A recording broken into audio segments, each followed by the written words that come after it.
All right, fans, here we go with the main event of the evening.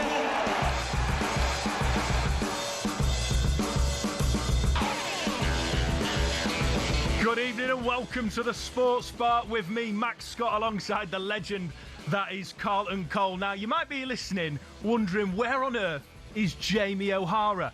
Well, Dr. Tottenham's had its way with him, and let's just say Jason Cundy was right.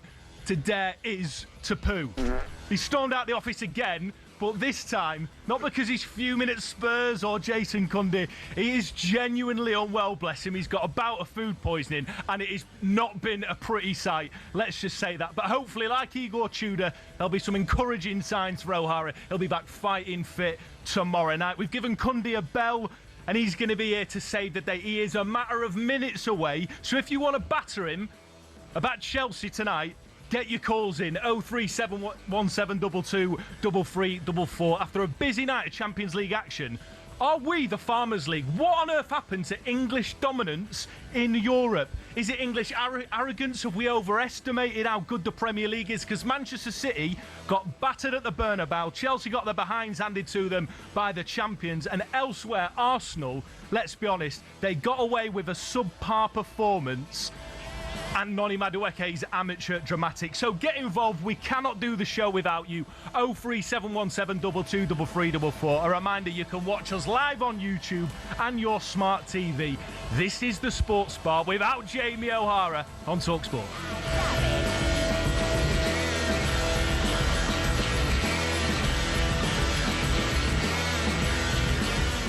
Coley, mate, what drama on talkSPORT Towers tonight?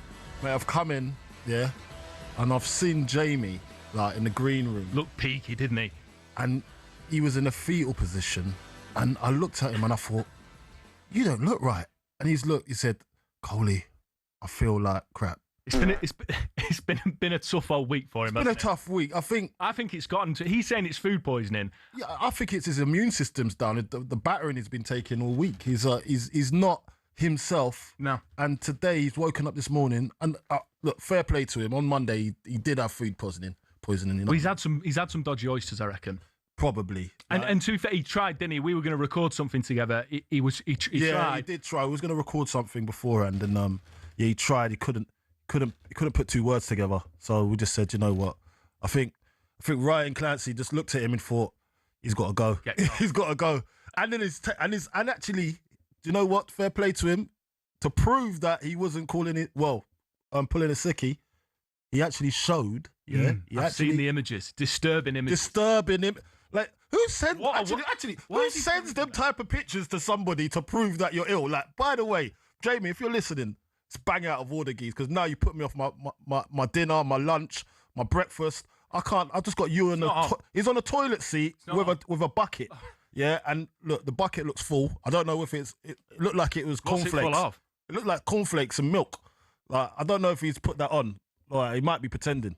I'd say Weetabix. It looked like Weetabix, you know? But listen, Jamie, get well soon, son. Yeah, Jamie Bofens O'Hara, bless him. We hope he's back tomorrow night. But let's talk about the Champions League. Let's start with your boys, Coley. Oh. It looked like, to me, for a while, Chelsea going toe-to-toe with the European champions and then totally capitulated. An absolute shocker from Jorgensen. What a bad week for goalkeepers of English sides in Europe. It's been dreadful. Yeah. And now it feels like maybe that's, it's too far. Do you think Liam Rosenior has got it in him? Does it feel to you that this Chelsea got a little bit of a soft underbelly because they were going toe-to-toe, like I said, and then completely lost it? Oh, listen, we already know what Chelsea are. Full of talent, bags of talent.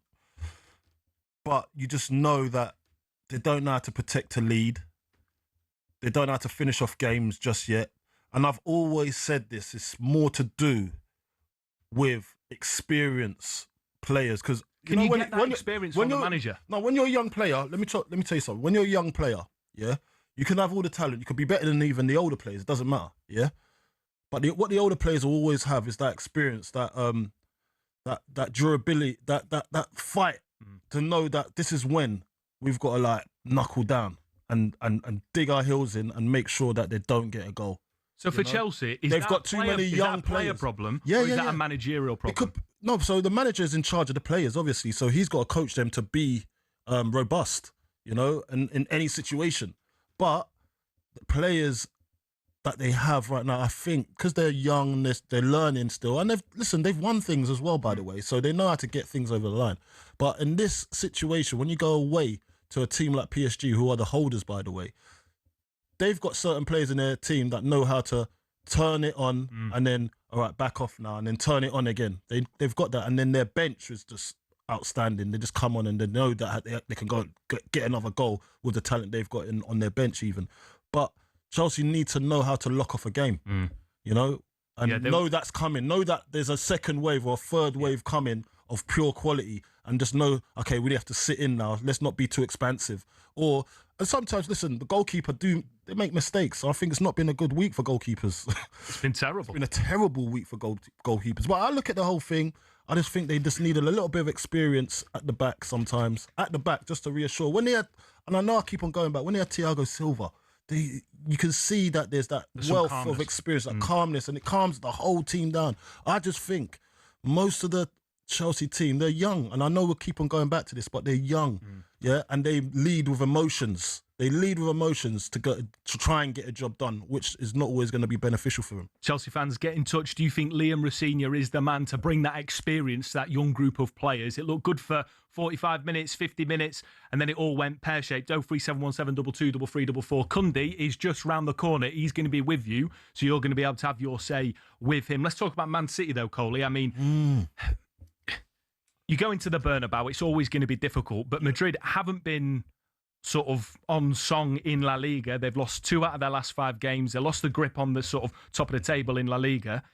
And again, City have had it handed to them. And I guess my question for you, Coley, and for City fans listening, if Pep goes another season trophyless, is his departure from the club taken out of his hands? Is it a decision maybe that the club would need to make if that was to happen? And look, don't want to write Pep off, but they're virtually out of this tournament. I know what you're saying, but you can't sack Pep. Nobody can.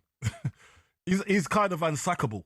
Even if he goes trophyless for another season. Yeah, I think he's unsackable. The amount of things he's done for that club. What did you make of the performance? He'll just leave. He'll leave on his own accord.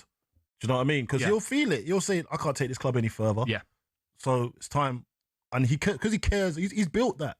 He's built that rapport with the fans, the players, and he's built the respect value of everybody that's connected to that club, and he's built that. So that club is him.